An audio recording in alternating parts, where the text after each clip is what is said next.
నమస్తే. ఎన్నో ఆధ్యాత్మిక కార్యక్రమాలు ముఖ్యంగా సాయిబాబాకి సంబంధించి చాలా విశేషమైన కార్యక్రమాలు గతంలో కూడా మన ఛానల్‌లో ప్రసారమయ్యాయి.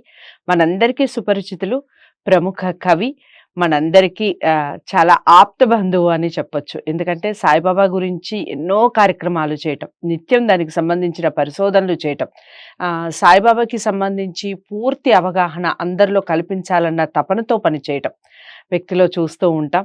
చాలామంది ఉంటారు. కాకపోతే కొంతమంది మాత్రమే ప్రముఖులుగా నిలబడతారు. అలాంటి వాళ్ళే బిక్కి కృష్ణ గారు. మన ఛానల్‌కి వచ్చి మనకి ప్రోగ్రామ్‌ని చాలా రోజులుగా ఒక సీరీస్‌లా చేస్తున్నాం సాయిబాబాకి సంబంధించి. మరిన్ని విషయాలు, సాయిబాబాకి సంబంధించిన విషయాలు ఈరోజు ఈ కార్యక్రమం ద్వారా తెలుసుకునే ప్రయత్నం చేద్దాం.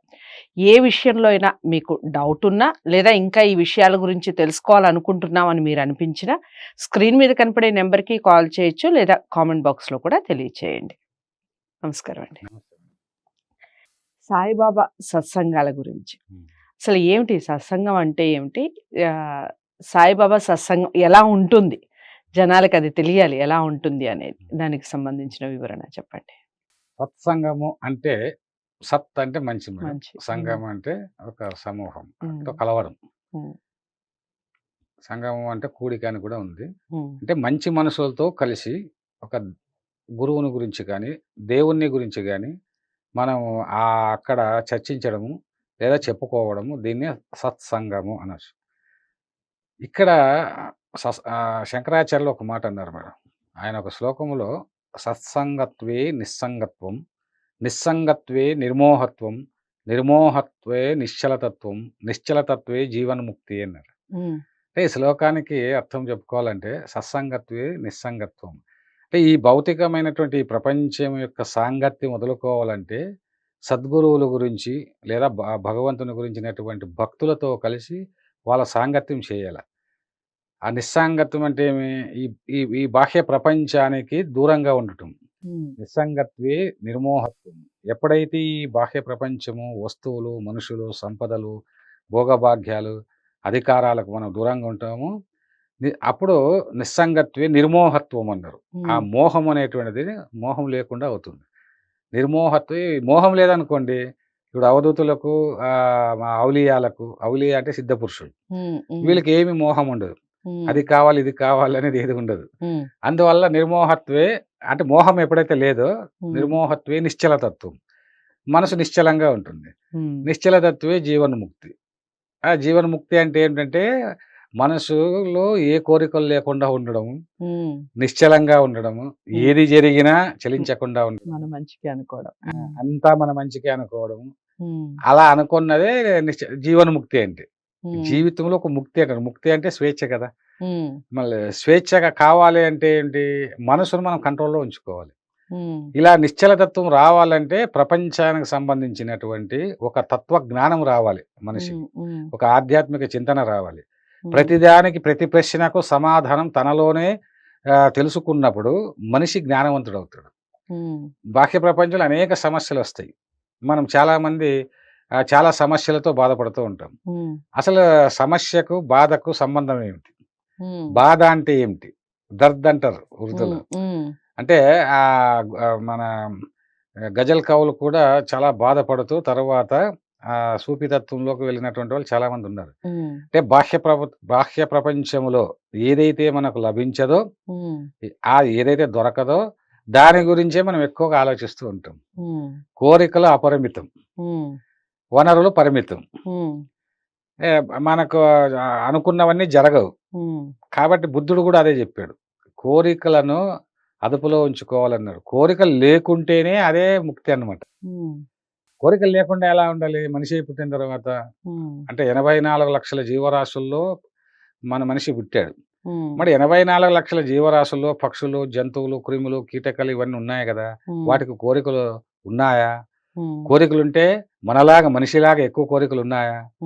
ఇప్పుడు ఒక జంతువు ఉంది, ఒక గోవు ఉన్నది.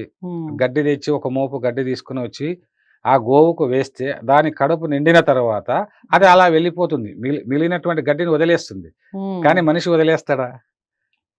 మనుషులకు డబ్బు ఎంత కావాలో అంత తీసుకొని మిగిలినది ఇది అనవసరం, నాకు నా కడుపు నిండింది, నాకు కంఫర్టబుల్ గా ఉన్నాను కాబట్టి మిగతాదంతా మీకు వదిలేస్తున్నాను. అప్పుడు పేదవాళ్లే ఉండరు సార్ అలా చూస్తే గనక అన్నారు కదా. సో ఇలాంటి విషయాలన్నీ తెలుసుకోవాలంటే గురువులను ఆశ్రయించాలి. ఉమ్, అంటే గురువులకు శుశ్రూష అంటే సేవ. ఉమ్, గురువులకు సేవ చేసి ఆ తత్వజ్ఞానం పొందాలని చెప్పేసి భగవద్గీతలో చెప్తారు. ఉమ్, కానీ అలా తత్వజ్ఞానం పొందడానికి అందరికీ సాధ్యం కాదు కాబట్టి అందరూ భగవద్గీతను, ఖురాన్ను, బైబిల్‌ను చదివేంత తీరిక, ఓపిక వాళ్ళకుండదు. ఉమ్, అసలు అందులో ఉన్నటువంటి రహస్యాలను తెలియజేసేటువంటి వాళ్ళు కూడా చాలా తక్కువగా ఉంటారు. ఉమ్, అంచేత ఒక సాయిబాబా సత్సంగాలు ఎలా ప్రారంభమయ్యాయి? ఉమ్, ఇప్పుడు ఎక్కిరాల భరద్వాజ మాస్టర్ ఉన్నాడు. ఉమ్, ఆయన ఐఏఎస్ పాస్ అయినా, ఉమ్, ఆయన కలెక్టర్ పోస్టు వచ్చినా ఆయన వెళ్ళలేదు. ఉమ్, నేను షిరిడీ సాయి తత్వాన్ని సామాన్యులకు బోధించడానికి నా జీవితాన్ని అంకితం చేస్తానని చేశారు. అది ఎంత ఉమ్, గొప్ప విషయం. అవును. అసలు ఒక కలెక్టర్ పోస్ట్ వస్తే వెళ్ళలేదు. ఎందుకు వెళ్ళలేదంటే అలా కలెక్టర్‌గా వెళ్ళడం వల్ల ఉమ్, అహంకారాన్ని పెంచుకోవడమే. ఉమ్, దానివల్ల బాహ్య ప్రపంచం గురించి ఆలోచిస్తాం. అప్పుడు నిస్సంగత్వం ఎక్కడ ఉంటుంది? ఉమ్, కాబట్టి సత్సంగం చేయాలి. ఉమ్, సత్సంగం చేయాలంటే బాబా గురించి ఎప్పుడు ఆలోచించాలి. ఉమ్, ఎవరైతే నా గురించి పదే పదే ఆలోచిస్తారో, నా ఉమ్, లీలల్ని ఎవరైతే పదే పదే మననం చేస్తారో ఉమ్, వారికి అనర్గళ జ్ఞానరత్నాలు లభిస్తాయి ఉమ్, అని బాబా చెప్పాడు. ఉమ్, కాబట్టి బాబా సచ్చరిత్ర గురించి ఎన్నిసార్లు చదివినా ఇంకా ఏవో కొన్ని కొత్త విషయాలు మనకు తెలుస్తూనే ఉంటాయి. ఓకే. కాబట్టి సత్సంగం అంటే ఏంటి? ఇప్పుడు బాబా భక్తులు బాబా గుడికి వెళ్తారు చాలామంది. అవును. కానీ ప్రతి ఒక్కరు కూడా బాబా ఏదో ఒక సంఘటన, లేదా ఒక బాబా గుడికి వెళ్ళినప్పుడు, లేదా బాబాను ప్రార్థించినప్పుడు, లేదో బాబా ఫోటో చూసి వీళ్ళు ఏదో ఒక కోరిక కోరుకుంటే ఆ కోరిక నెరవేరినప్పుడు బాబా భక్తులుగా మారుతారు. ఉమ్, బాబా భక్తులుగా ఊరికి ఎవరు మారరు. ఉమ్, బాబా ఏ భక్తుని అడిగినా ఏదో ఒక బెనిఫిట్ పొందినటువంటి వ్యక్తి బాబా భక్తునిగా మారుతారు. ఉమ్, అలా కోట్లాది మంది కోరికలను తీర్చాడు బాబా. ఉమ్, అందుకే నా భక్తులు కోరినవన్నీ ఇస్తాను. ఉమ్, నేను కోరుకున్నది ఏదో వాళ్ళు అంటే నేను కోరుకున్నదంటే బాబా అనుకున్నాడు. ఉమ్, ఫలానా వ్యక్తిని ఇలా చేయాలని అనుకున్నాడు. కాబట్టి నేను అనుకున్నది లేదు నేను కోరుకున్నది వాళ్ళు అడిగే వరకు వాళ్ళ కోరికలన్నీ నేను తీరుస్తానన్నాడు. ఉమ్, అందుకే నా ధనాగారములో ఎంతో ధనం ఉంది. ఉమ్, ఎంత కావాలని చెప్పేసి సాటేను అడుగారు. ఇంకా చాలామందిని అడిగాడు బాబా. ఉమ్, అంటే ఇక్కడ సత్సంగము అనేటువంటి విషయం గురించి మనం మాట్లాడుతున్నాం కాబట్టి మొట్టమొదట ఏ గుళ్ళోనైనా కూడా ఉమ్, సత్సంగంతోన అంటే బాబా గురించి తెలియజేయడము ఉమ్, అనేటువంటి ఎవరో ఒకరు గురువు అంటే ఎవరు కాదండి. ఉమ్, 4 విషయాలు బాబా గురించి తెలిసిన ప్రతి ఒక్కరు గురువే. ఉమ్, గురువు అంటే కొద్దిగా జ్ఞానము తెలిసినటువంటి వాడు గురువు. ఉమ్, మనం ఇప్పుడు గురువులు ఉన్నారు. వీళ్ళంతా జగద్గురువులని, మేము పీఠాధిపతులని వీళ్ళంతా ఎవరు గురువులు కాదు నా దృష్టిలో. ఉమ్, ఎవరు గురువులు అంటే సర్వజ్ఞులైనటువంటి వారు. శంకరాచార్యులు లాంటి వారు, షిరిడీ సాయిబాబా లాంటి వారు వాళ్ళు జగద్గురువులు. ఉమ్, వాళ్ళ పేరు చెబుతూ వాళ్ళ గురించి మేము చెప్పేటువంటి వాళ్ళు ఎవరు గురువులు కాలేరు. ఉమ్, సర్వసంగ పరిత్యాగులైనటువంటి వాళ్ళే గురువులు అవుతారు. ఉమ్, సర్వశక్తులు, అష్టసిద్ధులు, నవనిధులు ఉమ్, పొందినటువంటి వారే గురువులు అవుతారు. ఉమ్, బాహ్య వ్యామోహం లేనటువంటి వాళ్ళే గురువు. శంకరాచార్యులు చెప్పినట్టు నిశ్చల తత్వంతో జీవన్ముక్తి. బాబాని చూశారుగా షిరిడీలో ఉన్నంత వరకు ఎప్పుడూ నిశ్చల తత్వంతో ఉండేవారు బాబా. ఉమ్, బాబా ఎప్పుడూ నవ్వుతూ ఉండేటువంటి వాళ్ళు. వచ్చినటువంటి వాళ్ళని ప్రేమతో పలకరించారు. అంటే నిలువెల్లా ప్రేమతత్వము నిండుకున్నటువంటి జగద్గురు షిరిడీ సాయిబాబా. ఉమ్, అందుకే ఆయన గురించి గుళ్ళల్లోనూ లేదా ఇతర ప్రాంతాల్లోనూ బాబా అంటే ఎవరు? ఉమ్, బాబా సచ్చరితను ఎందుకు చదవాలి? ఉమ్, బాబా యొక్క తత్వం ఏమిటి? ఉమ్, బాబా యొక్క సంప్రదాయం ఏమిటి? బాబాను మరి అకస్మాత్తుగా వచ్చేసాడు బాబా ఉమ్, స్క్రీన్ మీదకి అంటారు. ఉమ్, ఇప్పుడు ఎవరో కొద్దిమంది హీరోలు ఇప్పుడు రామారావు, నాగేశ్వరరావు స్క్రీన్ మీద చాలా సంవత్సరాలుగా ఉన్నారు. ఉమ్, వాళ్ళు మహానటులు. మరి అకస్మాత్తుగా మధ్యలో కూడా ఒకరు వచ్చేస్తారు. ఉమ్, వచ్చేసి వీళ్ళు సూపర్ స్టార్లు అయిపోతారు. మళ్ళీ తర్వాత వచ్చారు కాబట్టి వాళ్ళతో వీళ్ళని ఎందుకు పోల్చాలి తర్వాత వచ్చారని చెప్పి. కాబట్టి బాబా గురించి తెలియజేయడానికి మొట్టమొదట కృషి చేసినటువంటి వాళ్ళు చాలామంది ఉన్నారు. నా వాళ్ళలో ఎక్కిరాల భరద్వాజ మాస్టరు, శరత్ బాపూజీ గురువు గారు వీళ్ళు చాలా శ్రమించారు. ఉమ్, నరసింహస్వామి వీళ్ళందరూ కూడా ఆర్గనైజేషన్స్ పెట్టి దక్షిణ భారతదేశంలో ప్రచారం చేశారు. ఉమ్, వీళ్ళకన్నా ముందు వేమూరు వెంకటేశ్వర్లు సత్సంగం చేశారు తెనాలిలో. ఉమ్, ఆ తర్వాత బాపట్ల హనుమంతరావు, ఉమ్, అదేవిధంగా మరి రామచంద్రాపురములో, ఆమె రామచంద్రాపురంలో మాత కృష్ణ మాతాజీ అని చెప్పి ఆమె ఉమ్, మాతా కృష్ణప్రియ అని. ఆమె ఒక గొప్ప అధికారి భార్య. ఉమ్, కానీ ఆమెకు ప్రత్యక్షంగా షిరిడీ సాయిబాబా ఉమ్, కనిపించడము, రాఘవేంద్ర స్వామి, షిరిడీ సాయిబాబా ఇద్దరు మంచం ఉంటే అటువైపు ఇటువైపు రావడం, ఆమె ఉమ్, 8 నెలలు అలా ఆమెను పరీక్షించారు. ఉమ్, ఆమె కర్మలన్నీ తొలగించారు. ఉమ్, ఆమె నాన్న అనేదనమాట. ఏమ్మా అంటే బాబా కనిపించాడు. ఉమ్, రాఘవేంద్ర స్వామి కనిపించాడు. ఆ మంచం ఉంది కదా! ఆ బెడ్ కింద, తలగడ కింద మళ్ళీ తులసి దళము, అదేవిధంగా ఊది ఉంది అని చెప్పారు. చూడు ఉమ్, అనేది. ఉమ్, ఉమ్, వాళ్ళ నాన్నకి డౌట్ వచ్చింది. ఏమ్మా అమ్మాయికి ఏదో మెంటల్ వచ్చేసింది. ఉమ్, ఒక ఈ విధంగా ప్రత్యక్షం అవ్వడం ఏంటి? ఉంది ఉమ్, అనడం ఏంటి? చూడు, చూడు నాన్న చూడు. ఉమ్, అప్పుడు వాళ్ళ నాన్న వెళ్లి చూస్తే అక్కడ తులసి దళాలున్నాయి. ఎక్కడి నుండి వచ్చాయి? ఉమ్, ఎవరు తెచ్చిపెట్టారు? ఊది ఉంది. ఉమ్, సో, ఇదేదో ఆయనకు ఆశ్చర్యం. 8 నెలలు అలా హాస్పిటల్ రకరకాలుగా చూయిస్తారు. ఉమ్, భర్త కూడా నమ్మడనమాట. కానీ చివరకు భర్తకు కూడా కనిపించి అతను చెప్పాడు. నీవు భార్యను ఉమ్, ఇప్పుడు ఇంకొక పెళ్లి చేసుకో ఉమ్, అని. అప్పుడు ఆమె చెల్లెలు రుక్మిణి ఉంటే ఆమెతో పెళ్లి చేసుకో. ఈమె పూర్తిగా సత్సంగాలకి కేటాయిస్తుంది. ఉమ్, రామచంద్రాపురం వచ్చి అక్కడ సత్సంగాలు ప్రారంభిస్తుంది. ఆమె ఉమ్, సత్సంగాలు ప్రారంభించినప్పుడు ఇక్కడ ఇంకొక విషయం తెలుసుకోవాలి. ఉమ్, సత్సంగత్వే నిస్సంగత్వం అన్నాం కదా! నిర్మోహత్వము, ఈ నిశ్చలతత్వము, జీవన్ముక్తి ఇవన్నీ కలుగుతాయన్నాయి. ఉమ్, కానీ బాబా సత్సంగాలు చేసినప్పుడు వీటి సంగతి ఏమో కానీ ఉమ్, ప్రతి ఒక్కరికి చాలా ఒక మహిమలు కనిపించాయి.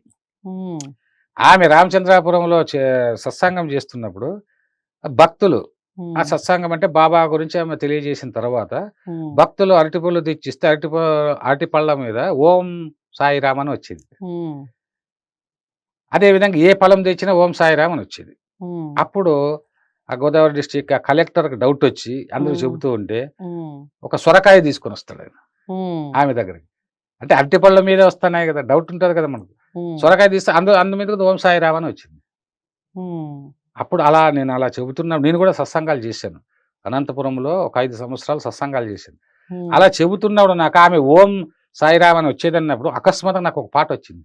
ఉమ్, నాకు ఆశ్చర్యం వేసింది. ఉమ్, ఓం సాయిరామ్ ఓంకార సాయిరామ్, ఓం సాయిరామ్ ఓంకార సాయిరామ్, ఓంకార సాయిరామ్ షిరిడి సాయిరామ్, షిరిడి సాయిరామ్, షిరిడి సాయిరామ్, షిరిడి సాయిరామ్ సద్గురు సాయిరామ్, ఓం సాయిరామ్ ఓంకార సాయిరామ్.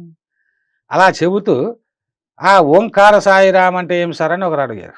ఉమ్, అసలు ఓంకారమే అంటే మొత్తం ఈ విశ్వం అంతా కూడా ఓంకారం నుండి ఉంది. ఓంకారం. ఉమ్, జగన్మాత ఆది ప్రణవనాదం ఆది అంటారు. ప్రణవనాదం. ఉమ్, కాబట్టి ఆది ప్రణవనాదం జగన్మాత నుంచి అంటే నేను ఇది చెప్పాలని వెళ్ళనండి.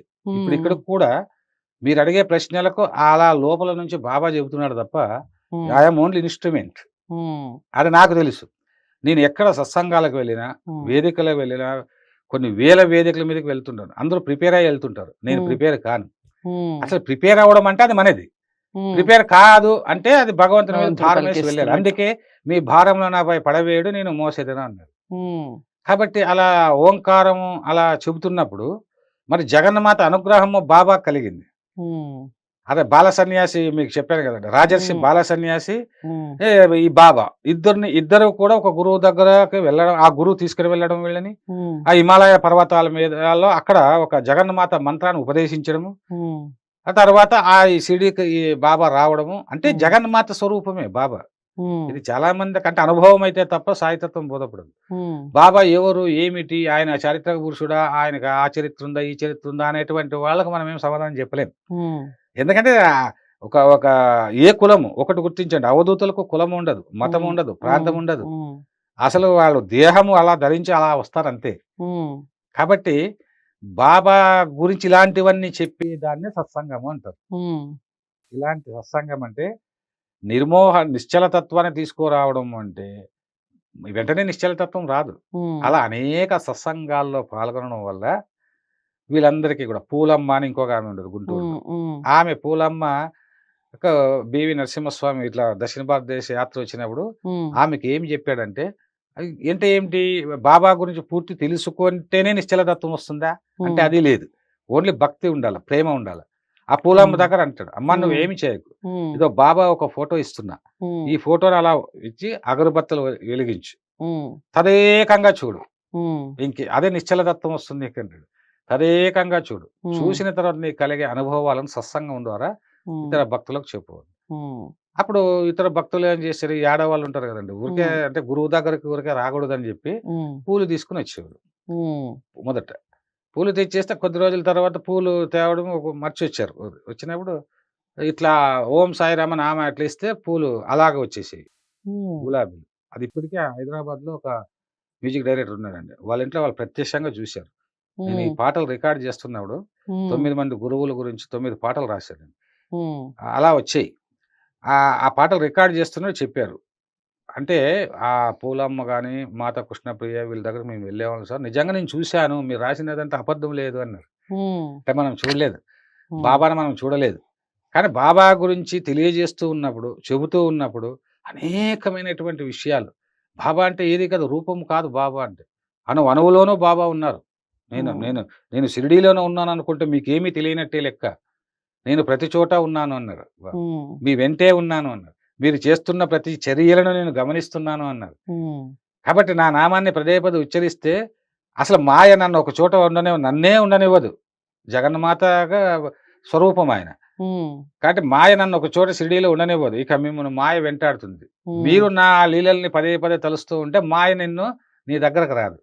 ఇప్పుడు జ్యోతిష్యాలు చెప్తుంటారు కదండి, కుజ దోషం ఉంది, మీకు శని దోషం ఉంది, అక్కడికి వెళ్ళండి, ఎక్కడికి వెళ్ళాల్సిన అవసరం లేదు, ఏ టెంపుల్కి వెళ్ళాల్సిన అవసరం లేదు. బాబా తత్వంలో ఉన్నట్టు బాబాని ప్రార్థిస్తే, బాబానే సర్వం అనుకుంటే, బాబా ధ్యానంలో ఉంటే, బాబా కథలు వింటే, బాబా పాటలు వింటే సర్వ ఈ గ్రహ దోషాలు కావచ్చు, సమస్యలు కావచ్చు. గ్రహాలంటే ఎక్కడో శని రాహుకేతు కదా మన చుట్టే ఉంటారండి, మన పక్కనే ఉంటారు. కాబట్టి నువ్వు ఎవరినైతే నమ్ముతావో వాడు పెద్ద గ్రహం. కాబట్టి ఇవన్నీ ఎవరిని నమ్మకూడదు, నన్నే అంటి పెట్టుకుని ఉండు అన్నాడు బాబా. భార్యాభర్తల బంధమైన, స్నేహితుల బంధమైన, ధనమైన, వ్యాపారమైన, ఈ లోకంలో ఏదైనా అన్ని అహంకారంతో కూడి ఉన్నటువంటి, స్వార్థంతో కూడి ఉన్న బంధాలు. రైట్. సో మీరు బిక్కి కృష్ణ గారు మాట్లాడుతూ ఉంటే ఇక బాబా గురించి టైమే సరిపోదండి, అలా మాట్లాడేస్తూ ఉంటారు. సత్సంగం అంటే ఏమిటి, దానికి సంబంధించిన పూర్తి వివరణ ఈ వీడియో ద్వారా తెలుసుకున్నాం. ఇంకా మీరు ఎలాంటి సత్సంగాల్ని చూశారు, గతంలో కూడా చూసున్నారా, లేదా ఎవరైనా అలాంటి ప్రయత్నాలు చేస్తున్నారా, ఈ విషయాల గురించి కామెంట్ బాక్స్లో తెలియజేస్తూ, బిక్కి కృష్ణ గారిని మీరు కలవాలి అనుకుంటే స్క్రీన్ మీద కనపడే నెంబర్కి కాల్ చేయండి. వీడియోని లైక్ చేసి షేర్ చేయండి, ఛానల్ని సబ్స్క్రైబ్ చేసుకోండి. మరో మంచి వీడియోతో బాబాకి సంబంధించి మళ్ళీ కలిసే ప్రయత్నం చేద్దాం. ఇంతవరకు సెలవు, నమస్తే.